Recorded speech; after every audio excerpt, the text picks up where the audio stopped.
سکندر اعظم شہنشاہ جب دنیا کو فتح کرنے کے ارادے سے نکلا تو اس کا گزر افریقہ کی ایک ایسی بستی سے ہوا جو دنیا کے ہنگاموں سے دور بڑی پرسکون تھی۔ یہاں کے باشندوں نے جنگ کا نام تک نہ سنا تھا اور وہ فتح اور مفتوح کے معنی سے بھی ناآشنا تھے۔ بستی کے باشندے شہنشاہ کو مہمانوں کی طرح ساتھ لے کر اپنے سردار کی جھونپڑی میں پہنچے۔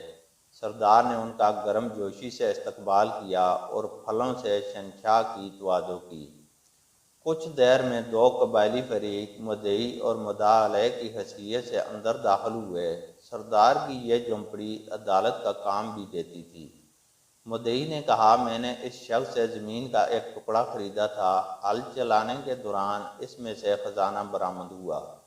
میں نے یہ خزانہ اس شخص کو دینا چاہا لیکن یہ نہیں لیتا۔ میں یہ کہتا ہوں کہ یہ خزانہ میرا نہیں ہے کیونکہ میں نے اس سے صرف زمین خریدی تھی اور اسے صرف زمین کی ہی قیمت ادا کی تھی، خزانے کی نہیں۔ مدعا علیہ نے جواب میں کہا، میرا ضمیر بھی ابھی زندہ ہے، میں یہ خزانہ اس سے کس طرح لے سکتا ہوں؟ میں نے تو اس کے ہاتھ زمین فروخت کر دی تھی اور اب اس سے جو کچھ بھی برآمد ہو وہ اس کی قسمت ہے اور یہ اس کا مالک ہے۔ میرا اب اس زمین سے اور اس میں موجود اشیاء سے کوئی تعلق نہیں ہے۔ سردار نے غور کرنے کے بعد مدعی سے دریافت کیا، کیا تمہارا کوئی لڑکا ہے؟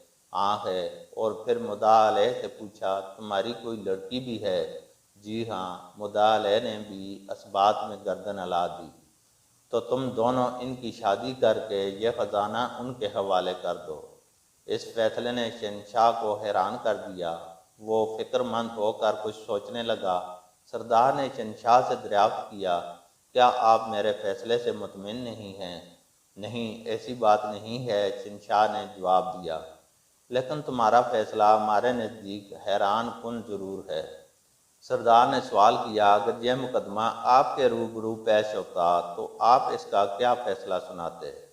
شہنشاہ نے کہا، پہلی بات تو یہ ہے، اگر یہ مقدمہ ہمارے ملک میں ہوتا تو زمین خریدنے والے اور بیچنے والے کے درمیان کچھ اس طرح سے جھگڑا ہوتا کہ میں نے اسے زمین بیچی ہے اور اس سے زمین کی قیمت وصول کی ہے، جب کہ خزانہ نکل آیا ہے تو اس کی قیمت تو میں نے وصول ہی نہیں کی، اس لیے یہ خزانہ میرا ہے۔ جب کہ خریدنے والا کہتا، میں نے اس سے زمین خرید لی ہے تو اب اس میں سے جو کچھ نکلے وہ میری ملکیت ہے اور میری قسمت ہے۔ سردار نے شہنشاہ سے پوچھا، پھر تم کیا فیصلہ سناتے؟ شہنشاہ نے اس کے ذہن میں موجود سوچ کے مطابق فوراً جواب دیا کہ ہم فریقین کو حراست میں لے لیتے اور خزانہ حکومت کی ملکیت قرار دے کر شاہی خزانہ میں داخل کرا دیتے۔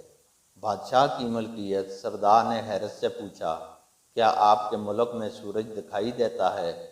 جی ہاں، کیوں نہیں، وہاں بارش بھی ہوتی ہے۔ بالکل، بہت خوب۔ سردار حیران تھا۔ ایک بات اور بتائیں کہ آپ کے ہاں جانور بھی پائے جاتے ہیں جو گھاس اور چارہ کھاتے ہیں؟ ہاں، ایسے بے شمار جانور ہمارے ہاں پائے جاتے ہیں۔